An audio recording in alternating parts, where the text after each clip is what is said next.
যারা দলিত সমাজের মানুষ আছেন, আদিবাসী সমাজের মানুষ আছেন, একটু তথ্য তুলে দেখুন। এই 10 বছর বিজেপি সরকারের আমলে সব থেকে বেশি অত্যাচারিত, বঞ্চিত, নিপীড়িত কারা হয়েছে, শোষিত কারা হয়েছে? সব থেকে বেশি অত্যাচারিত, নিপীড়িত, বঞ্চিত হয়েছে দলিত সমাজের মানুষেরা, আদিবাসী সমাজের মানুষেরা, তারপরে মুসলিম সমাজের মানুষ। এই বিজেপি সরকারের আমলে 2014 সালে বিজেপি আরএসএস পরিচালিত বিজেপি সরকার কি বলেছিল? হিন্দু খাতরে মে হ্যায়। হিন্দু ভাইরা হয়তো ভেবেছিল এবার কিছু একটা হবে, কিন্তু দুঃখের বিষয় হওয়া তো দূরের কথা, নিত্য প্রয়োজনীয় জিনিসের দাম আকাশ ছোঁয়া হয়ে যাচ্ছে।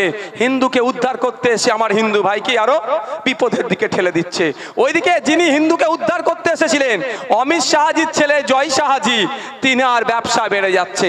2011 সালের আগে মমতা ব্যানার্জি বলেছিল মুসলমান খাতরে মে হ্যায়, ওয়াকফ সম্পত্তি উদ্ধার করব, সাচার কমিটির সুপারিশ বাস্তবায়ন করব, মুসলিম সমাজের মহিলারা শিক্ষায় পিছিয়ে আছে, মুসলিম সমাজের ছেলেদের চাকরি নাই, এটা করে দেবো সেটা করে দেবো, মুসলমানকে বাঁচাতে এসেছিল। কিন্তু দুঃখের বিষয় আমরা কি দেখছি? উল্টে আরো ক্ষতি করে দিচ্ছে। আমরা আপনাদের বলি, মায়েরা আছেন, মায়েদের উদ্দেশ্যে বলবো আমাদেরকে সুযোগ দেন। যদি আপনারা আমাদেরকে সুযোগ দেন আগামী দিনে, আপনাদের উদ্দেশ্যে বলছি এই মমতা সরকার এই 12 বছরে তাই কিছু মুসলমানদের জন্য, মানুষের জন্য, দলিতের জন্য, আদিবাসীর জন্য উন্নয়ন করেনি, শুধু ভাইপোর উন্নয়ন হয়েছে। আর কিছু শাহজাহান টাইপ আছেন, অনুব্রত টাইপ আছেন, শওকত টাইপ আছেন, তাদের উন্নয়ন হয়েছে। আর কি করেছে? শিক্ষা প্রতিষ্ঠান দেওয়ার কথা বলেছিল, শিক্ষা প্রতিষ্ঠান দেয়নি। এই আমাদের মুসলিম সমাজের ছেলে মেয়েদেরকে, আদিবাসী সমাজের ছেলেদেরকে, দলিত সমাজের ছেলে মেয়েদেরকে ধ্বংস করার জন্য পাড়ায় পাড়ায় লিগাল ইল্লিগাল মদের দোকান খুলে দিয়েছে। খুলে দেন ভাই, আমার মায়েরা বলুন। আপনারা যদি, আপনাদের উদ্দেশ্যটা বলছি, যদি আপনারা আমাদেরকে সুযোগ দেন আগামী দিনে আমরা ক্ষমতায় আসলে সমস্ত মদের দোকানগুলো গণতান্ত্রিক প্রক্রিয়াতে আমরা বন্ধ করব। আমরা চাইব শিক্ষা প্রতিষ্ঠান হোক, কলেজ হোক, ইউনিভার্সিটি হোক, স্বাস্থ্য কেন্দ্রের মান উন্নয়ন হোক, ইন্ডাস্ট্রি হোক, কিন্তু দুঃখের বিষয়গুলো সব বন্ধ করে লিগাল ইল্লিগাল মদের দোকান করে দিচ্ছে। এটাকে বন্ধ করব যদি আপনারা সুযোগ দেন। দেখুন সমস্যা কোথায় জানেন?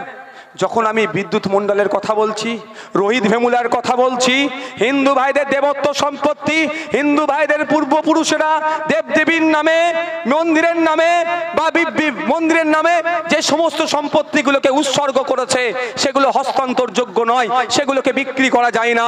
যখন আমি কথা বলছি দলিতদের কোটাতে নন দলিতরা চাকরি করছে কেন, আদিবাসীদের কোটাতে নন আদিবাসীরা চাকরি করছে কেন, বিদ্যুৎ মণ্ডলকে হত্যা করা হলো কেন, আদিবাসী জল জমি জঙ্গলের স্বাভাবিক অধিকার তারা পাচ্ছে না কেন, যখন এর আওয়াজ তুলছি তখন নওশাদ সিদ্দিকী মুসলমানদের দল হয়ে যাচ্ছে। আমি যখন আওয়াজ তুলছি ওয়াকফ প্রপার্টি উদ্ধারের কথা বলেছিলেন, ওয়াকফ প্রপার্টি উদ্ধার হচ্ছে না কেন, আনিসকে কেন হত্যা করা হলো, মুসলিমদের চাকরিতে কেন পার্সেন্টেজ কমে যাচ্ছে, 100টা চাকরি করলে একটাও কেন মুসলিমকে খুঁজে পাওয়া যাচ্ছে না? মমতা ব্যানার্জির সরকারের আমলে 100 আসার আগে 100 জন চাকরি করলে 4 জন মুসলমানকে খুঁজে পাওয়া যেত, এখন 100 জনের মধ্যে একজনকেও খুঁজে পাওয়া যাচ্ছে না। যখনই আমি এ দাবি করছি তখন নওশাদ সিদ্দিকী বিজেপির দালাল হয়ে যাচ্ছে। তখন নওশাদ সিদ্দিকীকে যেখানে গেলে যেটা বললে তারা খাবে সেটা বলছে, আমার যেখানে কোনখানে গিয়ে বলছে ও পীরের ঘরের ছেলে রাজনীতি করছে, তোমরা কেন ওর সাথ দেবে? ঠিক ওরা জানে।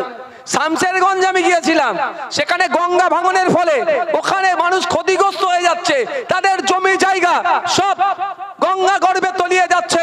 ওখানে ঘটনাচক্রে ওখানে আমি গিয়ে দেখলাম, ওখানেও গিয়ে তৃণমূলী বন্ধুরা আমাদের সম্পর্কে একটা বাজে ধারণা তৈরি করে দিচ্ছে।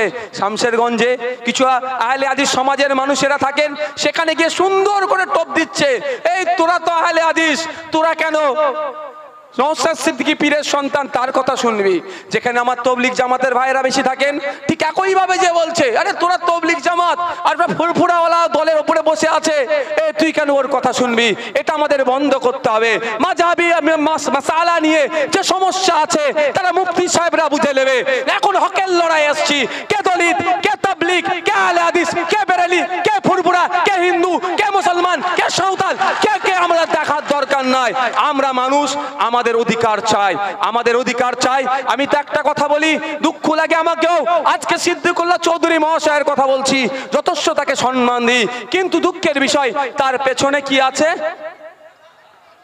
পুতুল দেখেছেন তো ভাই, পুতুল বাচ্চারা খেলে, পুতুলে হচ্ছে আপনার চাবি দিয়ে দেয়, যতক্ষণ চাবি দেবে ততক্ষণ সে তারপরেই বন্ধ হয়ে যাবে। আমি এখনো বলছি, পশ্চিম বাংলায় মুসলিম সমাজ থেকে বর্তমানে যে কটা নেতা উঠে এসেছেন, তার মধ্যে পোটেনশিয়াল যার মধ্যে আছে, তার মধ্যে অন্যতম সিদ্দিকুল্লাহ চৌধুরী মহাশয়।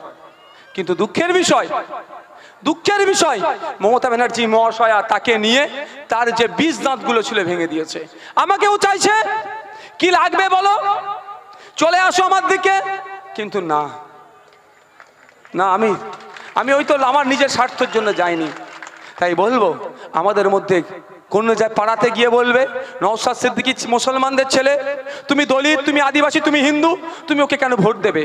কোন জায়গায় গিয়ে বলবে নওশাদ সিদ্দিকী পীরের বাড়ির সন্তান, তুমি তাবলিগ জামাত করো, তুমি আহলে হাদিস করো, তুমি বেরেলি করো, তুমি ফুরফুরালা করো, তুমি বিভিন্ন মতদর্শ মাযহাবী মতদর্শ এটা যেটা করো, কেন ভোট দেবে? আরে ভাই, একটা কথা আপনাদের বলি, এই দলুয়া খাকি আপনাদের এখানেই তো, যদি ওটা যাদবপুর লোকসভার মধ্যে পড়ছে, দলুয়া খাকিতে যে 22টা ঘরে আগুন লাগিয়ে দিয়েছিল, সবাই ফুরফুরাওয়ালা ছিল বা সবাই হিন্দু, সবাই মুসলমান, সবাই তবলিগ, এ ধরনের কোনো ব্যাপার ছিল? আমার রেশনটা চুরি করে নিচ্ছে, বালুবাবু জেলে খেটেছে, ও কি দেখে দেখে চুরি করেছিল নাকি? আমি দলিতের রেশনটা চুরি করব না, আমি আদিবাসী রেশনটা চুরি করব না, আমি হিন্দু রেশনটা চুরি করব না, আমি মুসলমানের রেশনটা চুরি করব না, এই ফুরফুরাওয়ালা এর রেশনটা চুরি করা যাবে না, এ তবলিগের রেশনটা চুরি করা যাবে না, এ আহলে হাদিসের রেশনটা চুরি করা যাবে না, এরকম করেছিল না? গরিবের এই আমরা যারা রেশন নিয়ে অনেকে জীবনযাপন করি, ওইটাই খেয়ে আমাদের দিন চলে, সেটা চুরি করেছিল? ভাই একটু বলুন, কাদের চুরি করেছিল? গরিবের রেশন চুরি করেছিল। আমাদের পরিচয়, আমরা অত্যাচারী, আমরা বঞ্চিত, আমরা লাঞ্ছিত, আমাদের এটাই পরিচয় হওয়া দরকার।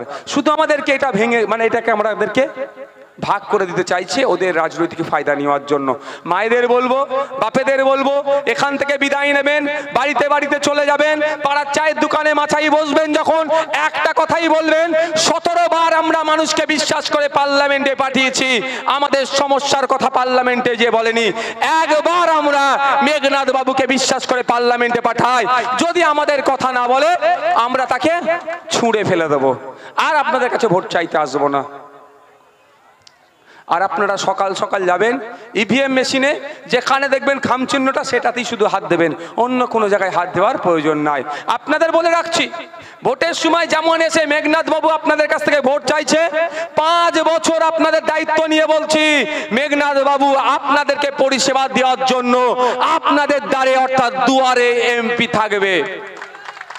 ভোটের সময় এমপি প্রার্থীরা এসে জাটা, কাকা, মামা, চাচা, মাসি, পিসি ভোটটা দাও, আর ভোট মিটে গেলে সেই মা, সেই বাপ, সেই চাচা, সেই কাকা যখন এমপির কাছে যায়, একটা সইয়ের প্রয়োজন হয়, এমপির সাথে তো পাত্তা পাওয়া যায় না, সাথে সাথে কি হয়, 500,000 না দিলে নাকি সার্টিফিকেট পাওয়া যায় না। আমি আপনাদেরকে বলে যাচ্ছি, ওটা আমি দায়িত্ব নিচ্ছি, প্রতিটা 7টা বিধানসভাতে মাসে কম করে একটা করে হলেও দিন দেবে, এবং ওখানে অফিস থেকে মানুষের যা পরিষেবা আছে দুয়ারে এমপি পরিষেবা প্রদান করবে।